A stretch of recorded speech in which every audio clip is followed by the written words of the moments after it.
Alors, le Clos Lucé où nous sommes est une résidence de plaisance des rois de France. Son plus illustre des visiteurs fut Léonard de Vinci, qui fut invité par le roi François Ier à venir y résider. Donc c'est la demeure française de Léonard de Vinci. Il y vécut les 3 dernières années de sa vie avant de mourir ici le 2 mai 1519. Notre idée, c'est d'apporter un regard neuf sur toute l'œuvre peinte de Léonard de Vinci en proposant à nos visiteurs un spectacle immersif, une sorte de monographie digitale spectaculaire dans un espace réservé qui nous permet d'entrer dans tout l'univers du maître et d'expliquer le processus créatif du dessin préparatoire au chef-d'œuvre. Rentrer en quelque sorte dans la tête de Léonard de Vinci à travers l'intelligence de sa main qui esquisse des dessins jusqu'au chef-d'œuvre. C'est à la fois un travail pédagogique et ludique qui permet à nos visiteurs de mieux comprendre l'œuvre du maître. Le Clos Lucé est un château pour le futur. Et grâce aux nouvelles technologies digitales, le Clos Lucé assure, avec ce nouvel équipement, les galeries de Léonard de Vinci, peintre et architecte, sa transformation digitale.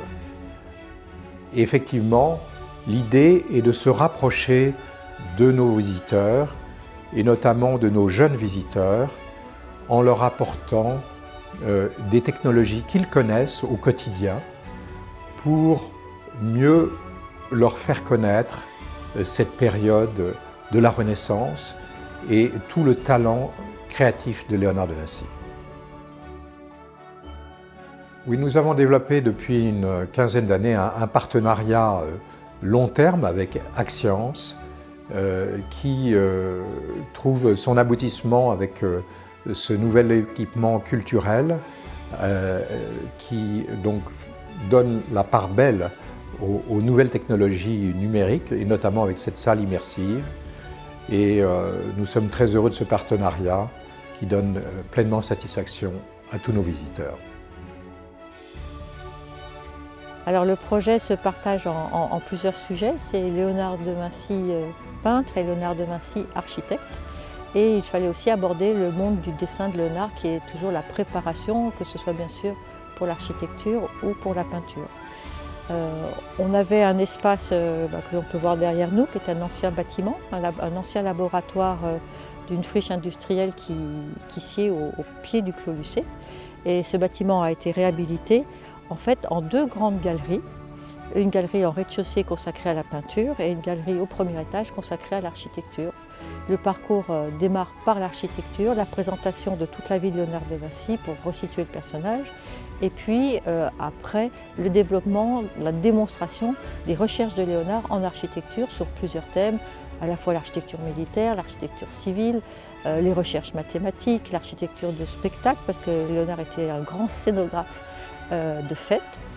Et après ce grand passage qui se fait donc dans ce premier étage que vous apercevez derrière moi et qui est coiffé d'une toiture avec une verrière qui rend l'impression d'atelier dans lequel on s'installe. Les visiteurs descendent au rez-de-chaussée et là ils sont invités à découvrir l'ensemble des peintures de Léonard de Vinci dans une galerie immersive.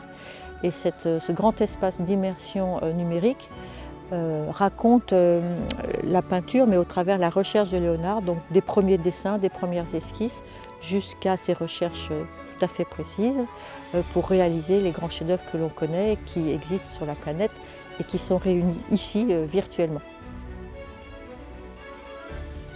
Alors, pour adapter le contenu, en fait, c'est un travail d'équipe. Le travail s'est fait bien sûr avec François Saint-Brice, le directeur du Clos Lucé, qui était en même temps le commissaire d'exposition pour ces espaces, et puis avec des scientifiques qui ont accompagné la façon de raconter toute cette scénographie, c'est-à-dire que les contenus, les récits, les textes qui sont imprimés sur les murs sont portés par M. Saint-Brice et M. Pascal Briouat, le chercheur qui travaille à l'Université d'Angers et qui est spécialiste de Léonard de Vinci, bâtisseur et architecte aussi de machines de guerre.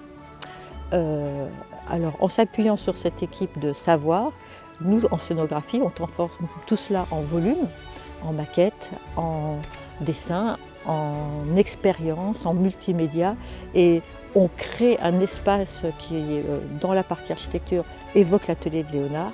Donc, qu'est-ce que c'est qu'un atelier d'architecte? Ce sont des tables de recherche, ce sont des maquettes, ce sont des études de dessin, et là, comme de grands crayonnés au mur, nous avons mis sous forme de sérigraphie des dessins de Léonard agrandis, comme si le maître s'était approprié l'atelier.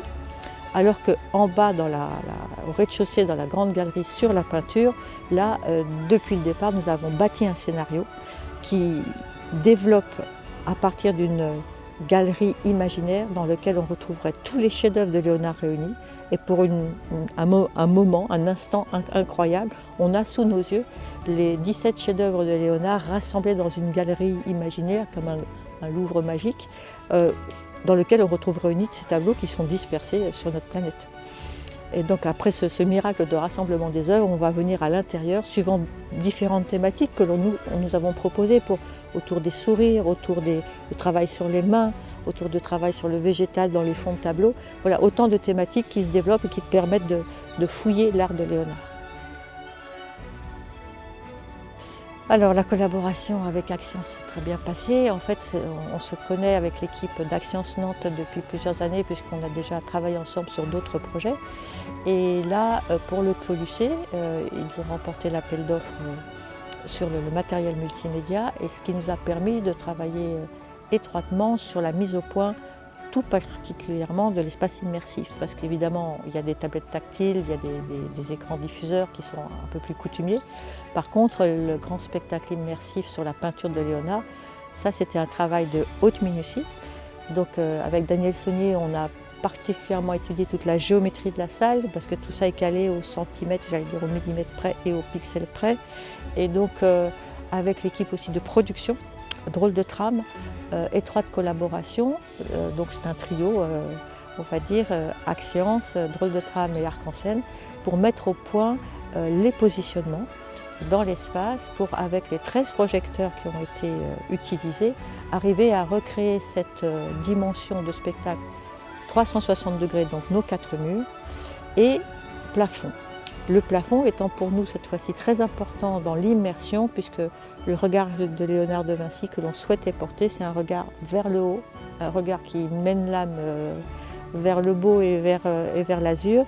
Et donc il fallait absolument qu'on puisse avoir cette image animée sur ce plafond qui restitue parfois la galerie imaginaire comme une grande galerie muséale, mais qui est aussi quelquefois la restitution d'un bâtiment, et particulièrement l'œuvre de Léonard de Vinci qui est faite pour la Sala delle Asse à Milan a pu être restituée avec ces arbres qui envahissent les murs et qui viennent couvrir ce plafond comme dans la salle voûtée du château Sforza à Milan. Donc cette collaboration technique était à la fois technique et artistique, parce que tout devait se combiner d'une façon extrêmement précise pour arriver au résultat qui est enthousiasmant. Je crois que le public est assez enchanté de sa rencontre avec le spectacle immersif. Essentiellement de la vidéoprojection pour ce qui est du spectacle immersif, mais aussi des bornes interactives et de la diffusion de lecteurs sur des écrans, de lecteurs vidéo. Alors déjà, nous avons eu la chance de travailler avec un client qu'on connaissait bien, avec une scénographe Arc-en-Scène avec qui on a déjà travaillé sur d'autres dossiers. Et donc le dialogue était plus facile. Et la société de production qui s'appelle Drôle de Trame sur ce dossier-là est une société qu'on connaît bien, avec qui on a déjà beaucoup travaillé. Et ce qui a permis d'avoir des échanges très constructifs, notamment liés à la particularité du projet et au calcul de pixels du spectacle immersif. Donc on a eu des échanges importants entre nous, de façon à arriver à un résultat de post-production compatible avec les serveurs mis en place, les serveurs Watchout que nous avons mis en place. Alors le choix de ces machines, c'est fait, d'une part c'est des machines qu'on connaît bien, c'est une marque qu'on apprécie, avec qui on travaille pour sa fiabilité, et la maintenance de 5 ans notamment, des choses comme ça. Mais ici particulièrement, pour les premières raisons qui ont amené au choix de ces machines, c'est la compacité des machines et aussi la focale 0,65-0,8 pour 1 qui est vraiment une focale assez importante chez eux et qui permet d'avoir des rapports extrêmement courts et qui nous permettait de répondre à l'architecture de la salle et aux courtes distances qu'on avait. Cette gamme de vidéoprojecteurs est équipée d'une technologie à 3 composants permettant de reproduire les couleurs avec un résultat proche de la perception humaine. La technologie laser nous a permis d'étendre la durée de vie de ces vidéoprojecteurs, d'accroître la luminosité tout en réduisant le nombre d'opérations de maintenance nécessaires au cours de leur durée de vie. C'est ce qui nous permet d'avoir une forte croissance dans le domaine de la muséographie. L'entreprise Axience nous a sollicité pour ce projet au Clos Lucé et nous avons bien entendu répondu présent, sachant que l'entreprise Axience est une entreprise majeure dans ce domaine, avec de belles réalisations, et nous voyons aujourd'hui que le résultat est vraiment à la hauteur.